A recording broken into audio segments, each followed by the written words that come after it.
वैसे अक्सर एक बात देखी गई है, जब भूत प्रेत आत्मा जिन छलावा ऐसी एंटिटी के साथ किसी ने समय बिता दिया, उसको डर लगा, उतारा हुआ, वो ठीक हुआ और वो समय काफ़ी बीत गया, तो वो डर धीरे धीरे कम तो हुआ, लेकिन दिल में कहीं ना कहीं उसने अपनी एक जगह बना ली। और ये तब बहुत ज़्यादा एकदम क्लियर हो जाता है और हर पल याद आने लग जाता है जब दोबारा से कुछ शुरू हो जाए। आज की कहानी जो मैं आपको बता रहा हूँ ये सुधीर और मंजू की है। सुधीर टीटी हैं, ठीक है, और मंजू जी बैंक में है। ये परेशानी जो अब फिलहाल में हो रही है ये मंजू जी को हो रही है, लेकिन जो कहानी की शुरुआत होने वाली है ये सुधीर जी से होगी। आप पहली बार आए हो तो दो एक कहानियाँ देखिएगा, पसंद आती है तो लाइक शेयर सब्सक्राइब कमेंट जो आपको अच्छा लगता है, और हाँ डिसलाइक भी, जो समझ आता है वो करना। नमस्कार, हर हर महादेव, जय भोलेनाथ, आप सभी का स्वागत। ये है चाचा के फैक्ट्स, मैं नितिन कहानियाँ सुनाता हूँ। अभी ये कहानी शुरू करने से पहले आपको एक बात और बोल देता हूँ कि जब आपको लाइफ में ये नेगेटिविटी लग रही हो, कोई प्रेत आत्मा रिलेटेड बात लग रही हो, बहुत सारे सिम्टम्स बताए हैं, वैसे कुछ फील हो रहे हो, तो इसको ना लेट इट बी या इग्नोर करके मत चलना। किसी से मिल लेना, भले ही आपको घरेलू कोई उपचार बताए वो कर लेना, लेकिन करना ज़रूर। नहीं हमारे मन का वहम होगा, ये सब मानकर मत चलना, कभी कभी ये चींटी पहाड़ बन जाती है। अभी फिलहाल इंट्रो, उसके बाद आकर शुरू करता हूँ। कहीं नहीं जाना, पूरी कहानी सुनना। जय बोले।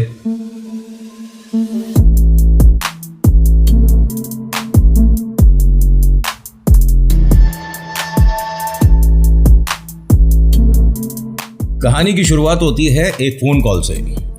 जो सुधीर जी हैं अपने घर पर थे, इनके एक मित्र का फ़ोन आया कि यार एक परेशानी आ गई है और क्या ट्रेन पे तू जा सकता है। उन्होंने कहा लेकिन मैं तो अभी आया हूँ भाई अपनी जॉब से, अब तो तुम्हारा टाइम था ना, तुम्हें जाना था। नहीं यार एक काम करेगा भाई, आधे घंटे में तू स्टेशन पहुँच जाएगा। लेकिन मैं अभी जॉब करके आया हूँ, सोया नहीं, कुछ नहीं हुआ, क्या है। तो उन्होंने बताया कि हमारे पड़ोस में एक 23 साल की बिटिया है, वो छत से गिर गई और उसे लेकर अस्पताल आया हूँ, और यहाँ से अभी मैं मतलब जा नहीं पाऊँगा। वो लोग ना पैसे से भी मजबूत नहीं है, पैसों की व्यवस्था सारी मैंने करी है, और इनके घर में मतलब पढ़े लिखे वैसे नहीं है कि अस्पताल के ये कागज पत्तर कहाँ जाना है क्या करना है वो कर पाए। अरे तो अब बिटिया कैसी है? हाँ अब वो ठीक है, सिर में और हाथ पे चोट आई थी, लेकिन यार ऐसे उसे अकेले छोड़कर यहाँ से जा नहीं सकता। नहीं नहीं नहीं बिल्कुल ठीक कह रहा तू। और कौन सी वाली ट्रेन पे था तेरा हिसाब किताब आज? ये वाली है और ये रूट है भाई, तू चेक कर लेगा। चल ठीक है, मैं निकलता हूँ यहाँ से। मैंने तेरे को यार इसलिए फ़ोन किया, देख एक तो हमारी पुरानी यारी दोस्ती, दूसरा स्टेशन के सबसे नज़दीक तू है। जिसको मैं दूसरे को फ़ोन करता, मनोज को, तो उसे तो आने में 1-1.5 घंटे से ऊपर लग जाता है। हाँ चल ठीक है, मैं जाता हूँ, और मुझे बताना कैसी है बिटिया। अब सुधीर जी ने मंजू जी को बताया। उन्होंने कहा कि ये क्या बात हुई, वो किसी और को भी तो बोल सकते थे। अभी आप आए हो, ना नहाए हो, ना सोए हो, खाना नहीं खाया और दोबारा से जॉब पे जा रहे हो।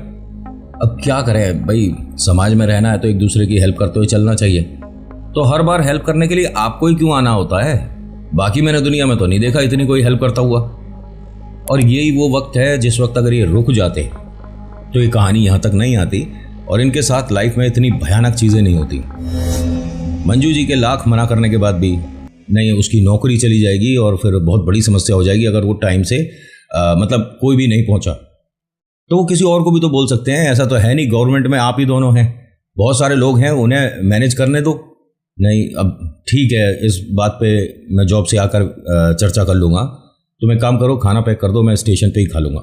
मुझे तो आपकी नौकरी बिल्कुल समझ नहीं आती, बैंक में मैं जॉब कर रही हूँ, मेरे को कभी तो ऐसे नहीं बुलाया। अरे ठीक है, अब क्या करें, हर जॉब के फ़ायदे नुकसान अलग अलग होते हैं ना। तुम खाना पैक कर दो।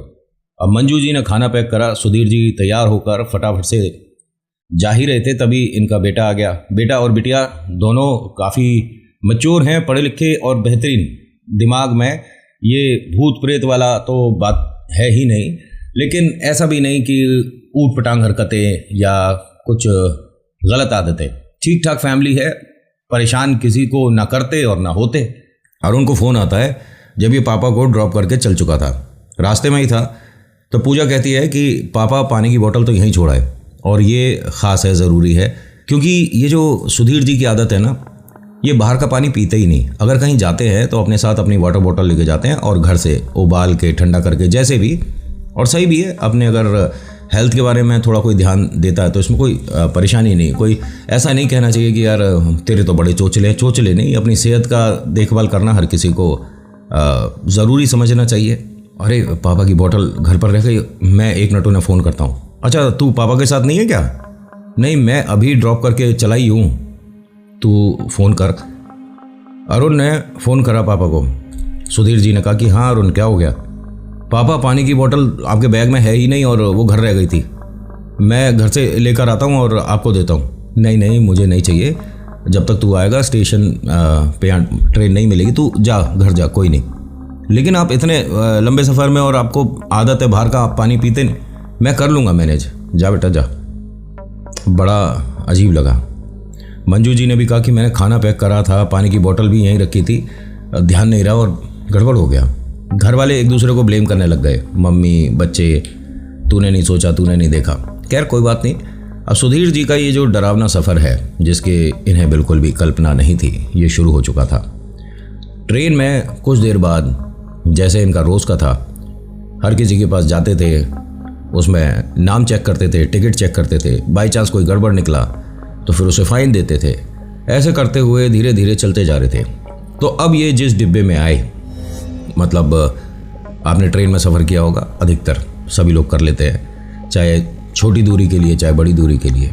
एक दूसरे को लोग जानते पहचानते हैं या जान पहचान हो ही जाती है। और ये ट्रेन जो है लंबे सफ़र वाली थी, तो 3 लोग ऐसे बैठे थे, 3 ऐसे, बाकी एक एक ऊपर था। और जो सामने वाली सीट होती है एक एक सिंगल वाली, उस पर भी लोग बैठे थे। तो ये आकर खड़े होते हैं, सुधीर जी, हाँ जी आप अपना टिकट बताओ, आप अपना बताओ, आप अपना बताओ। ऐसे करके हर किसी से टिकट इन्होंने देख लिया, पूछ लिया।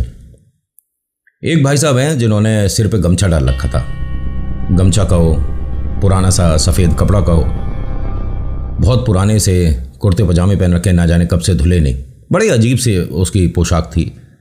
और पैरों में चप्पलें नहीं थे, पैर बहुत बड़े बड़े थे। और ये एकदम क्लियर बताया इन्होंने जो देखा।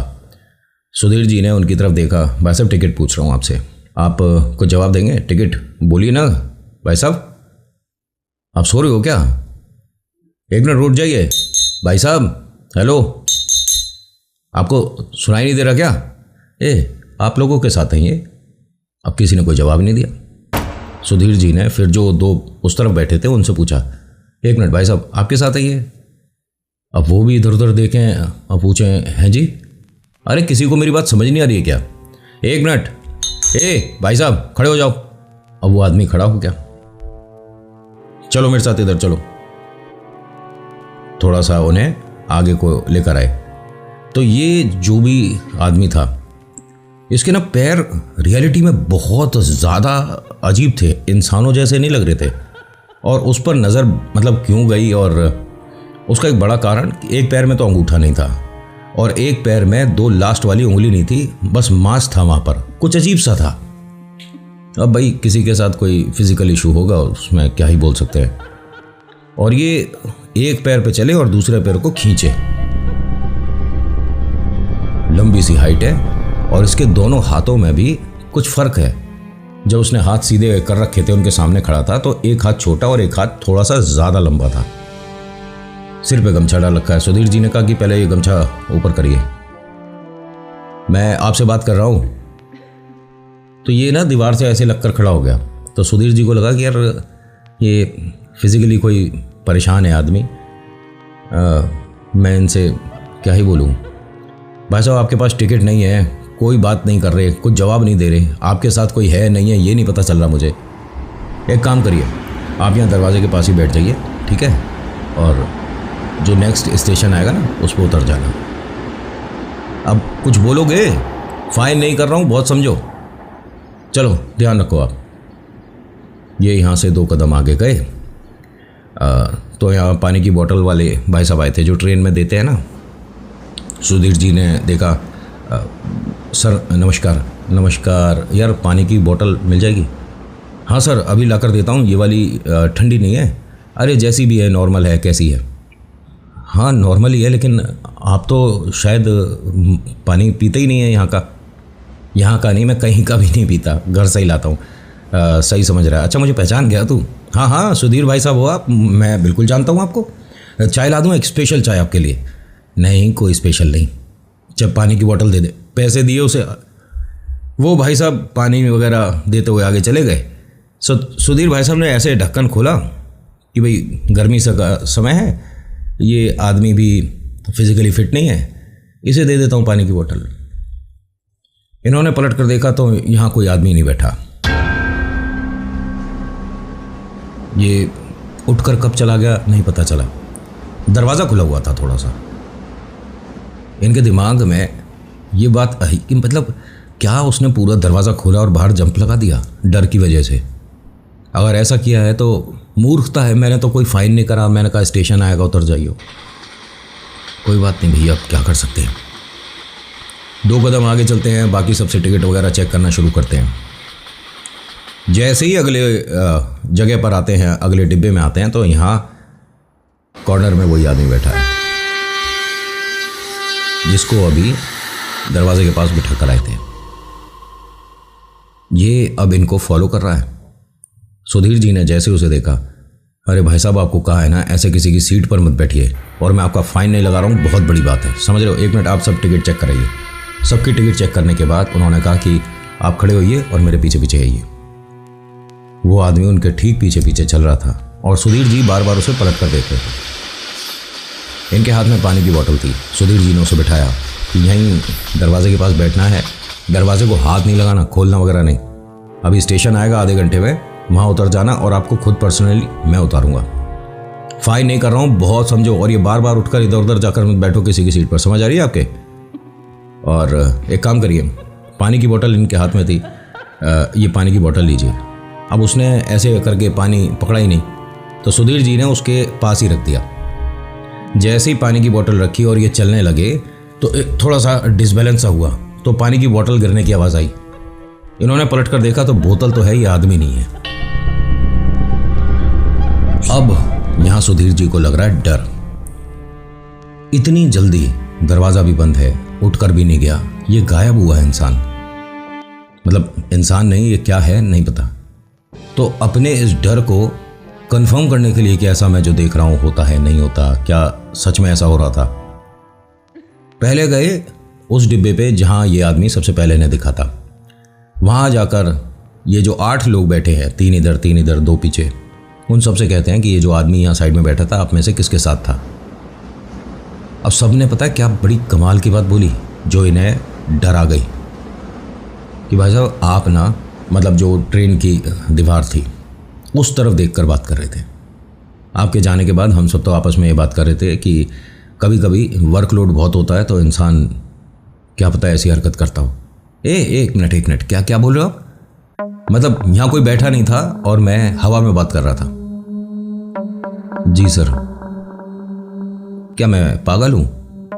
मैं आपको अपने होश में नहीं लग रहा हूँ? क्या बोल रहे हो आप लोग? अरे मैं कोई फाइन नहीं लगा रहा, बताइए किसके साथ था। तो यहाँ 8 लोगों ने मना कर दिया कि नहीं सर यहाँ कोई नहीं बैठा, और जब से ट्रेन शुरू हुई है ना तब से हम ही सब बैठे हैं, कोई नया पुराना आकर यहाँ गया नहीं है। मतलब मैं किसी को यहाँ से लेकर नहीं गया। नहीं सर। पसीने पसीने आ रहे हैं और भाई साहब डर लगने लगा। अब गए दूसरे वाले डिब्बे पे भी यही सब कहा लोगों ने कि आप ना जाने किसको बोल रहे थे कि तुम उठो और साथ साथ मेरे पीछे चलो, और हमारे पास तो कोई नहीं बैठा था। तभी आया सुधीर जी को फ़ोन मंजू जी का। अच्छा कहाँ पहुँची गाड़ी? हाँ मैं बस अब ये वाला स्टेशन आने वाला है। और तो तुम ठीक हो? उन्होंने कहा 1 मिनट, आप बात कैसे कर रहे हो, क्या हुआ है? तभी बेटा भी आ गया फ़ोन पर। मम्मी स्पीकर ऑन करो। पापा तबीयत ठीक है? हाँ बेटा तबीयत ठीक है, और ध्यान रखना मम्मी का। 1 मिनट, क्या बोल रहे हो और कैसे बात कर रहे हो आप? कौन सी जगह हो? मैं आपको लेने आ रहा हूँ। नहीं बेटा, मैं सुबह आऊँगा। अब पता नहीं आज ट्रेन में एक अजीब सा अनुभव हुआ है। क्या हुआ है? किसी से कोई आपकी, मतलब बहुत से होते हैं ना बेवकूफ़ी करते हैं, टीटी को धक्का दे देंगे, उसके साथ मिसबिहेव करने लग जाएंगे। वो तो टिकट चेक कर रहा है, आप उसे कोऑपरेट करो तो ज़्यादा बेटर है। वो अपनी जॉब कर रहे हैं, वहाँ लोग अपना मड़क दिखाने लग जाते हैं ना, हम कितने बड़े गांव के प्रधान हैं, तुमसे टिकट तो लिया ना गया है। सुधीर जी ने कहा मंजू और अपने बेटे अरुण से कि मैं घर आकर बताता हूँ, और तुमसे एक छोटा सा सवाल पूछूं मंजू? जी जी पूछिए। तुम ये भूत प्रेत में मानती हो क्या? भूत प्रेत में? मैं समझी नहीं, क्या हो रहा है वहाँ? नहीं तुम पहले जवाब दो। नहीं, ऐसा कुछ नहीं होता। और आपको कुछ महसूस हो रहा है तो आप नेक्स्ट स्टेशन पे उतरेंगे प्लीज़। नहीं अभी नहीं उतर सकता, अभी काफ़ी काम है और उसकी जॉब पर बात आ जाएगी जिसके बिहाफ पे मैं जॉब कर रहा हूँ। अरे तो आप किसी और की समस्या अपने सिर पर ले रहे हो, किसी और की जॉब अपने सिर पर ले रहे हो। आपके बीवी बच्चे नहीं है क्या? है? आपको ये सब कुछ नहीं करना चाहिए। प्लीज़ आप नेक्स्ट स्टेशन पे उतर जाइए। जो भी है देख लेंगे बाद में, जॉब पे उसके बाद आए, आपके बात आए, या वो आपसे यारी दोस्ती तोड़ दे छोड़ दे, कोई दिक्कत नहीं है, लेकिन आप उतरेंगे। अच्छा ठीक है, मैं नेक्स्ट स्टेशन पे जो टीटी है ना उससे बात करता हूँ। ज़रा बात करिए प्लीज़, बात करिए। और अरुण तू बाइक निकाल या अपने किसी दोस्त को बुला, गाड़ी लेकर जा और पापा को वहाँ से लेकर आ। नहीं किसी को आने की ज़रूरत नहीं है, मैं यहाँ स्टेशन पे वेटिंग एरिया है वहीं पे देख लूँगा। अरे नहीं, आप क्यों, आपका ऑफिस भी तो है वहाँ। हाँ ठीक है, मैं ऑफिस में रुक जाऊँगा। सुधीर जी ने जो अब स्टेशन आने वाला था वहाँ के अपने एक दोस्त को फ़ोन करा। क्या तू स्टेशन पे है? जैसे ही फ़ोन उसने रिसीव करा, जी सर जी। और मुझे आपने फ़ोन किया? अरे हाँ ऐसे क्यों बात कर रहा है?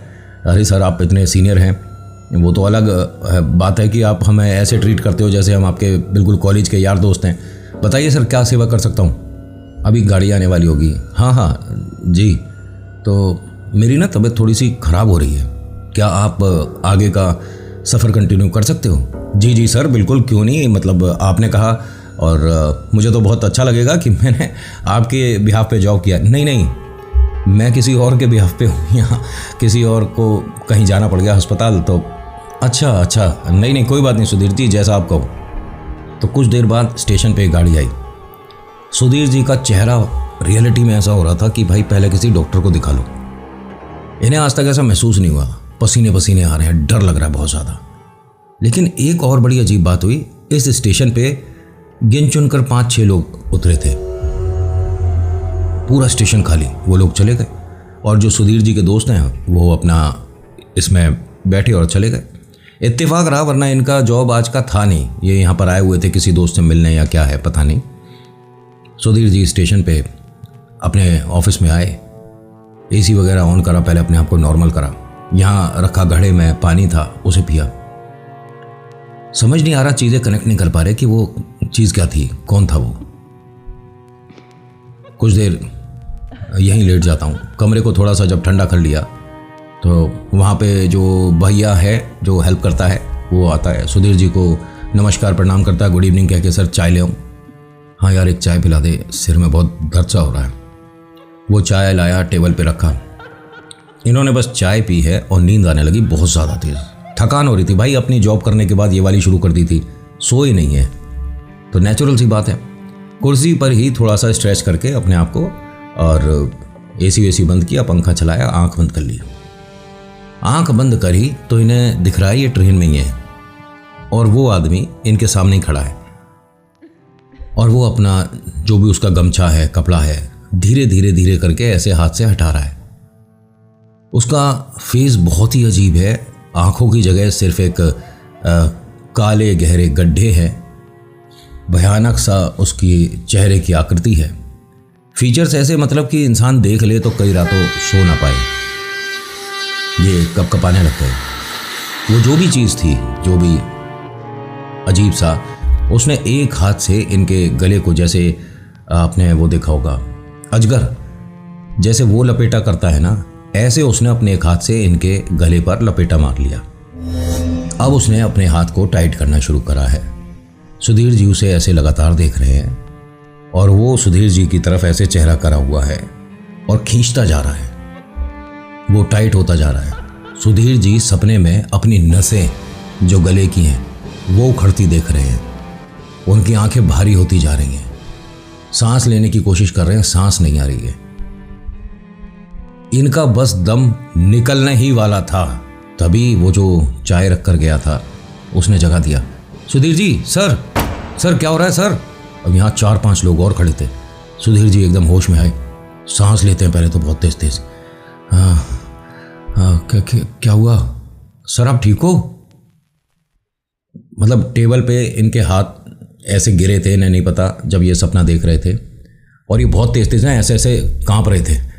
अब ऐसे में जो टेबल पे सामान था उनमें से कुछ गिरा तो वो देखने आ गया, और इत्तेफाक देखिए अगर वो नहीं आता तो ये हो सकता है कि प्राण छोड़ देते। सब लोगों ने कहा कि एक बार आप किसी डॉक्टर को दिखा लेते, ज़्यादा सही रहेगा, आप ठीक नहीं लग रहे। नहीं नहीं, मैंने एक बस डरावना सपना देखा है। सर एक काम करिए आप, मैं यहाँ चारपाई लगवा देता हूँ, कुर्सी पर इस तरह से नहीं सोया जाएगा। अरे नहीं नहीं, मैं ऑफिस में सोने नहीं आया हूँ, ठीक हो आप, धन्यवाद, जाओ। अब ये जो आदमी है जो सुधीर जी को देख कर गया है, जो हेल्पिंग हैंड है मतलब, वो वापस लौटता है और कहता है कि सुधीर जी कोई बात ऐसी है जो आप किसी के साथ ना कह नहीं पा रहे हो, लेकिन सर आपको डर लग रहा है किसी बात से। हाँ मतलब तुमसे एक सवाल करूँ क्या? जी जी सर। तुम मानते हो क्या ये भूत प्रेत होते हैं?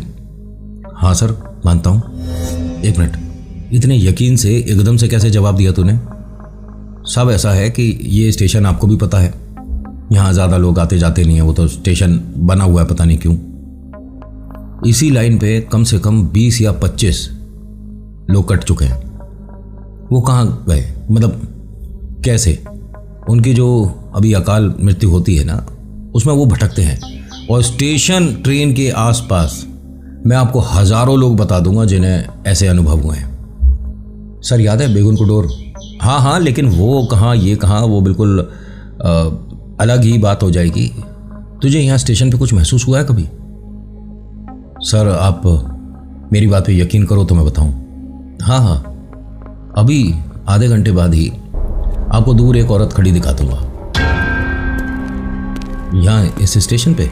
हाँ सर, पटरी पे बीचों बीच, और वो कुछ देर तक खड़ी रहेगी और जैसे जैसे आगे जाएगी वो दिखना बंद हो जाएगी। यार वो तो नेचुरल सी बात है, अगर कोई आंखों से दूर जाएगा ओझल हो जाएगा। नहीं सर, मैंने ना एक दूरबीन भी खरीदी थी, दूरबीन है मेरे कमरे में, मैं लेकर आता हूँ। एक मिनट, बायनोकुलर मतलब क्यों? मेरी बात पे कोई यकीन नहीं कर रहा था।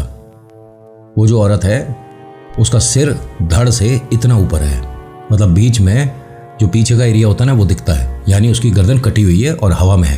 एक बेकार की बात मत कर सर, मैंने कहा ना कि मैंने इसी डर की वजह से वो बायनोकुलर दूरबीन खरीदा है। आपको यकीन नहीं होगा ना, अभी देखना टाइम, अभी आपको ये चीज़ दिखा सकता हूँ मैं नहीं मानता तो सुधीर जी एक बार मेरे कहने से। ये बेकार की बात कर रहा है यार तू, ऐसा कैसे हो जाएगा?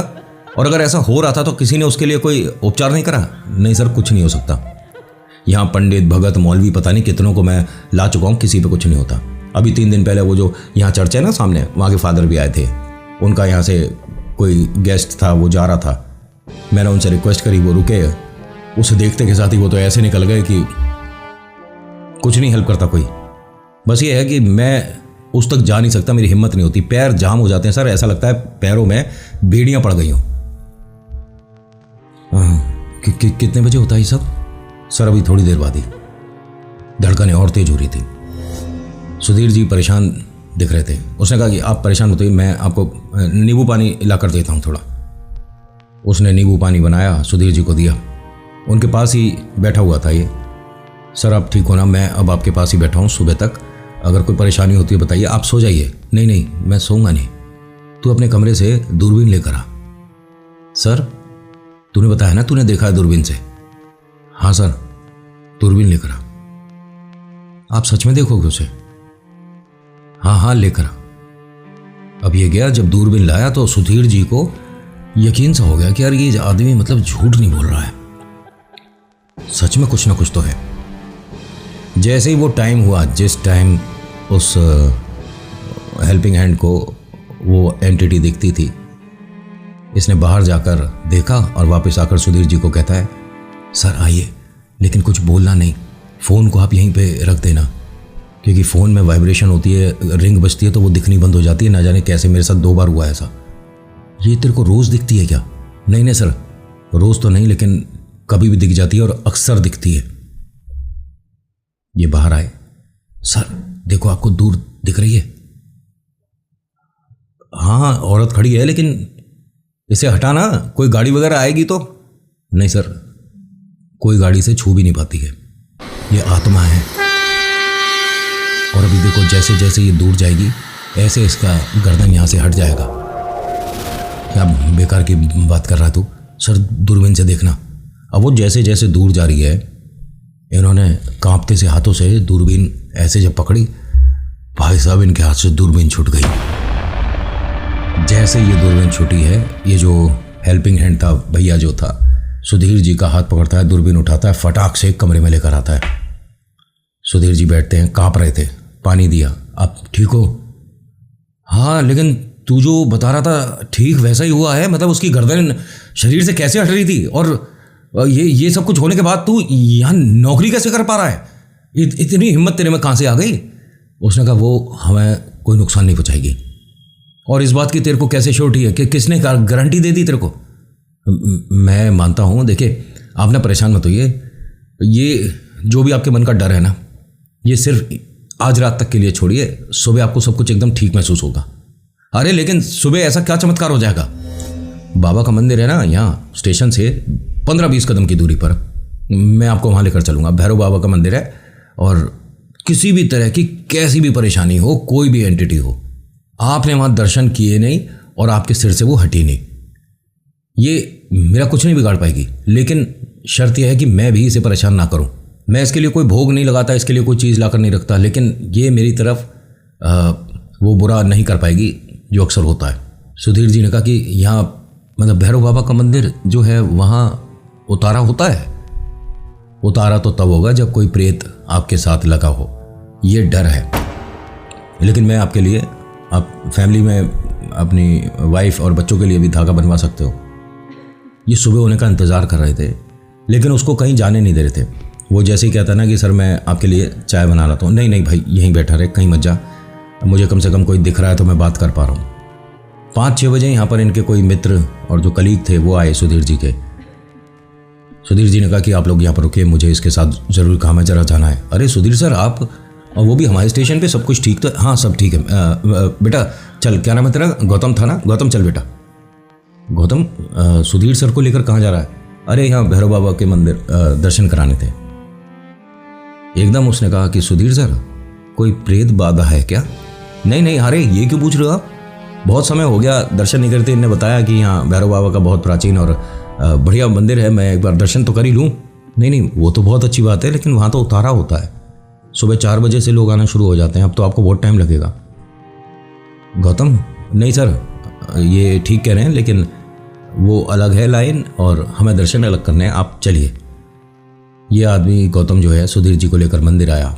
वहाँ अपना एक मित्र था, उसे बोला, सारी बातें बताई।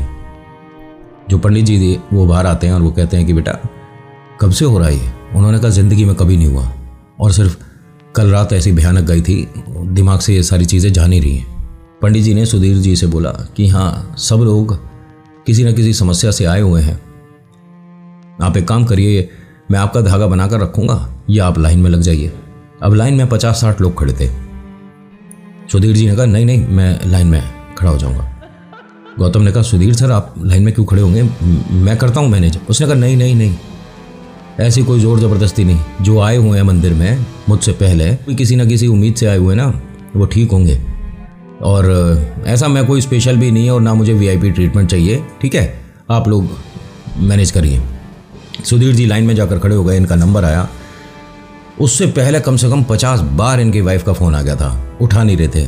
क्या बताऊँ, और वहाँ जाकर बताऊँगा घर पर ज़्यादा सही रहेगा, यहाँ बताऊँगा तो ना जाने क्या क्या हुआ मेरे साथ, वो सोचने लग जाएंगे।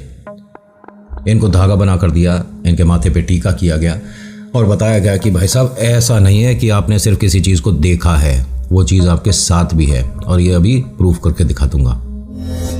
यहाँ जब इन्होंने ये चीज़ दिखाई ना, बाबा के सामने जब उतारा होता है तो सामने चीज़ों के कलर बदल जाते हैं। सुधीर जी को ये यकीन नहीं हुआ कि कैसे हो रहा है।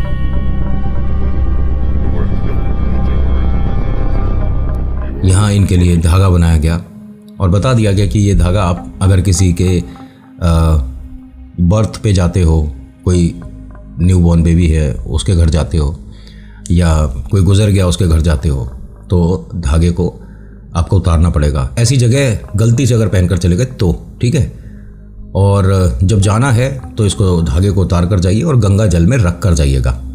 वापस आते हैं तो नहाइए, फिर उसके बाद गंगा जल से निकाल कर बाबा का ध्यान करते हुए, भैरव बाबा का, तब इसे पहनना। इन्होंने ऐसे ही किया।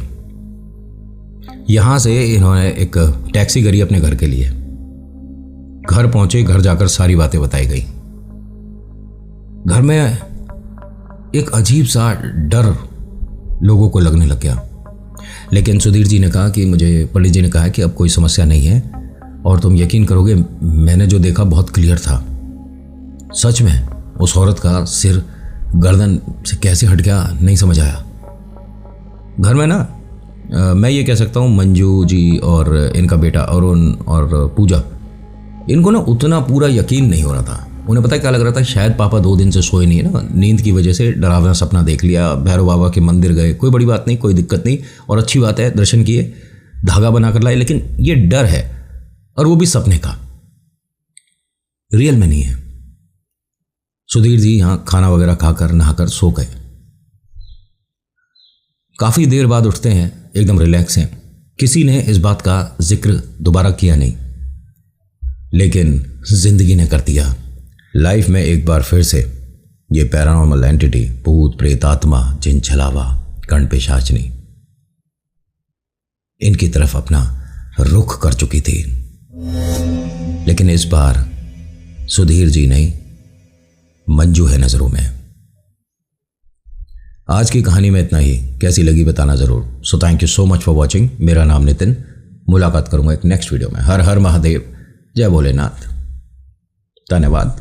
और हाँ, इसका सेकंड पार्ट ऑफ कोर्स, क्योंकि मंजू जी वाली बात भी आपको बतानी है। और मंजू जी जो आप बता रहे थे उसमें आपको ना हिचकिचाना नहीं चाहिए। ये जो आप बोल रहे थे ना कि मतलब आप अपने आप को हवा में महसूस कर रहे थे और ऐसा लगता था कि ज़मीन नीचे है ही नहीं। बेड से हटकर मैं ज़मीन पर लेट गई कि मेरे मन का वहम होगा, और आप बेड की ऊंचाई जितना अपने आप को महसूस कर रहे थे कि मैं इतनी ऊंची हवा में उछली थी फिर गिरी हूँ। ये होता है। और उतारे तो हमने ऐसे ऐसे भी देखे हैं जिसमें इंसान अपना ऐसे हाथ पकड़ के ऐसे ही तोड़ देता है, वरना कितने लोग हैं जो ये कर पाएंगे। अपनी उंगली पे खरोच आ जाती है तो हाथ पैर ठंडे पड़ जाते हैं। नहीं तो आप गलत नहीं हो कहीं मंजू जी, ये होता है। और ये तो किस्मत की बात हो जाती है, किसके साथ कितना भयानक और कितना बुरा।